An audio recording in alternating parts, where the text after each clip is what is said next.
Hi, I'm Brandy from Brushed by Brandy, and this quick video is going to show you how you could duplicate any molding or hardware using amazing mold putty from Alumilite. So you're going to start with whatever the piece is that you want to duplicate, whether this is a wood molding or in this case I'm going to duplicate a metal piece of hardware. The amazing mold putty comes in a two-part formula, so there's a yellow and a white, and you're going to mix them together in equal portions, the yellow and the white. Once you mix the yellow and the white portions together, the reaction is going to start and they will begin forming a mold.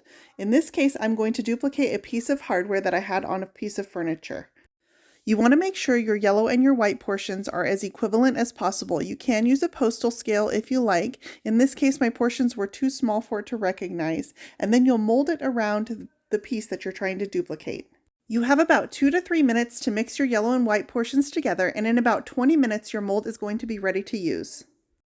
You can see here the yellow molds that I cast using my mold putty.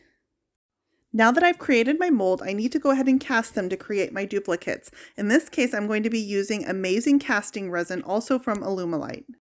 Links for both of these mold making products can be found in the description for this post.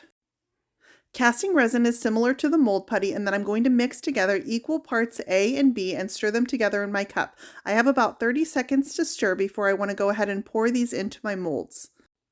Once I've poured the amazing casting resin into the molds that I created, it takes about 10 minutes to fully cure and harden. You can see the reaction starting to happen when your amazing casting resin starts to turn white.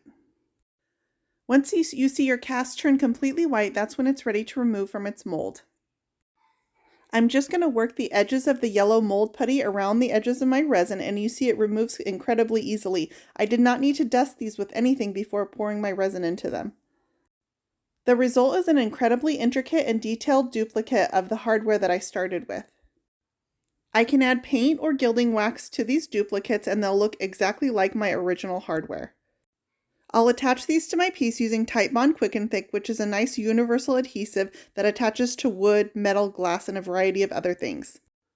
You can see here the incredible detail that the amazing casting resin gives and how clear the mold was that I made of my original hardware piece.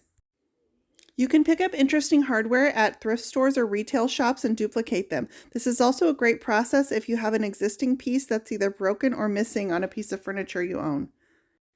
This is a piece of furniture where I used the exact mold that I created in this video to create hardware backs and make the hardware on this piece really stand out.